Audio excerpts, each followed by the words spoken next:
I think if President Roosevelt were here, he would be asking us, well, this is all very nice and I appreciate the honor, but what are you doing today? He wanted to give returning GIs a hand up. He really captured the essence of America's social compact. Those people that served, they had been responsible and they were entitled to opportunity. The issue of veterans' benefits in the United States has been debated for centuries. After the American Revolutionary War, support was often limited to disabled veterans and their families, leaving thousands of soldiers without compensation. Benefits for veterans of the American Civil War became extremely expensive and plagued by fraud and mismanagement, weakening political support for the program. After World War I, many veterans received bonus certificates that couldn't be redeemed for years, leaving them struggling during the Great Depression. Frustration led to the Bonus Army, when over 15,000 veterans marched on Washington, D.C., demanding their promised compensation. Amid the economic devastation of the Depression and the looming return of millions of soldiers from World War II, policymakers began considering a new approach. Their efforts produced the Servicemen's Readjustment Act of 1944, a sweeping reform that would transform not just veterans policy, but American society itself.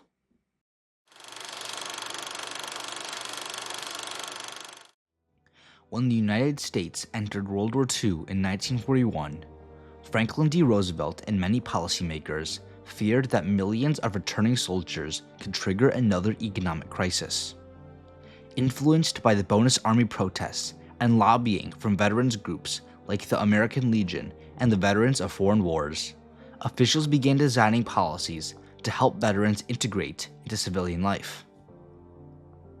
The American Legion drafted the proposal that would become the GI Bill, outlining education funding, low-interest home loans, and unemployment payments, launching a nationwide campaign describing it as the GI Bill of Rights, or the Magna Carta for veterans. When submitting the bill to Congress, the organization declared, "The American Legion proposed this bill first because we believed it to be the duty, the responsibility, and the desire of our grateful people to see to it that those who served actively in the armed forces in this war should not be penalized as a result of war service, but also that upon their return, they should be aided in reaching that position which they might normally have expected had the war not interrupted their careers." Despite strong public backing, some lawmakers opposed the bill. Senator Wiley of Wisconsin warned that the federal government was liable to use this as an opportunity to open up the whole scope of federal jurisdiction. But after months of debate, compromise, and growing public opinion, the bill passed unanimously. Senator Ernest McFarland argued, "We cannot afford a repetition of the mistakes made after the last war, when thousands of veterans returned to a country that offered them little opportunity and many hardships. The nation owes them a chance to rejoin civilian life with dignity and purpose." President Roosevelt signed the GI Bill into law on June 22, 1944, providing unemployment compensation of up to $20 per week, education funding of up to $500 a year, and government-guaranteed home loans of up to $4,000. And it's here the ex-soldier goes if he wants to continue his education under the GI Bill of Rights. All he has to do when interviewed is prove that he was not over 25 when he entered the service, or show that his education was interrupted. You mean he can get any kind of education he wants? Now you're getting the idea. What began as a reform of veterans policy soon triggered a revolution in American society.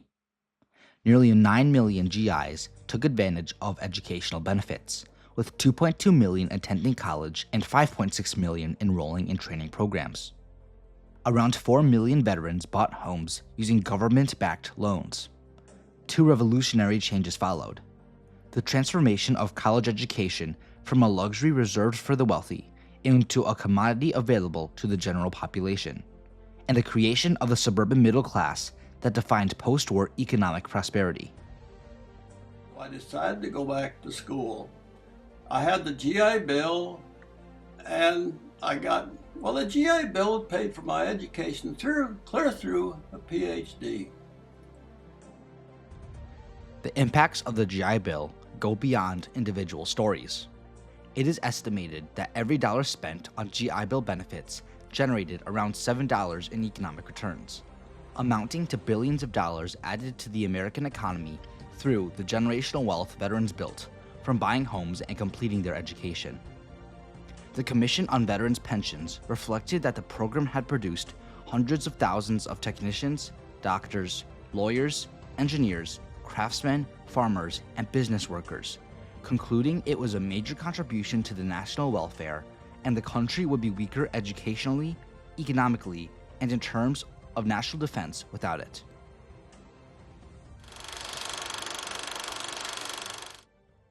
Despite its revolutionary results, major problems with the GI Bill remained, creating reactions that would be felt in the decades after the bill was passed.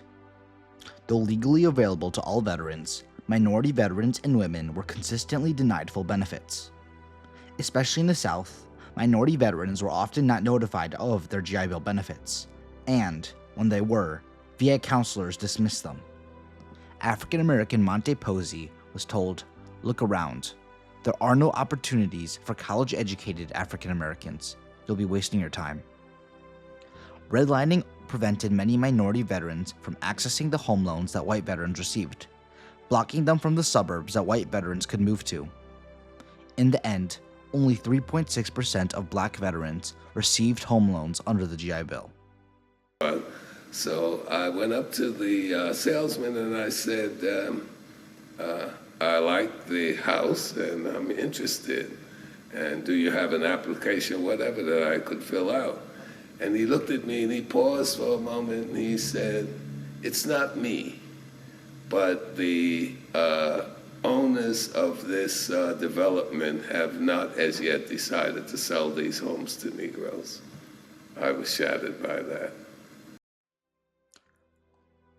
GI Bill inequities exacerbated the racial wealth gap, creating inequalities in education and housing that have persisted into the modern day.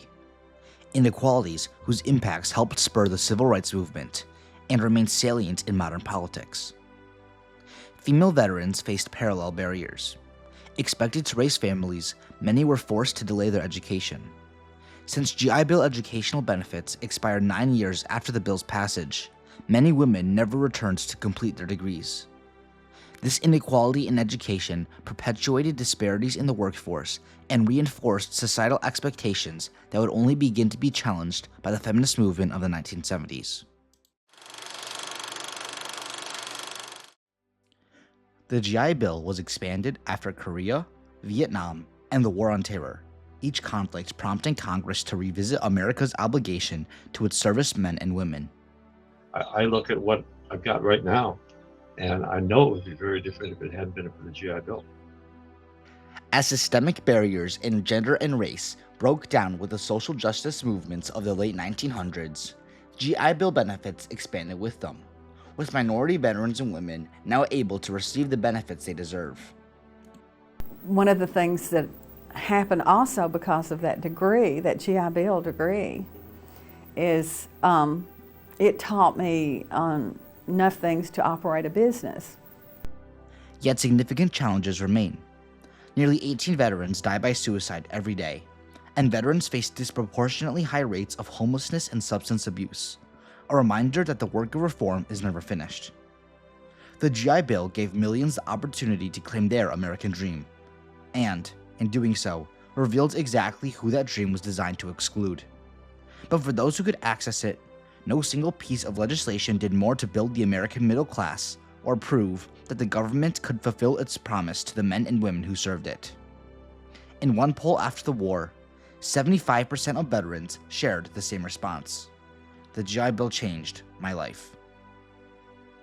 The GI Bill gave generations of veterans a chance to get an education, to build strong families and good lives, and to build the nation's strongest economy ever, to change the face of America, and with it, to enable us to change the face of the world.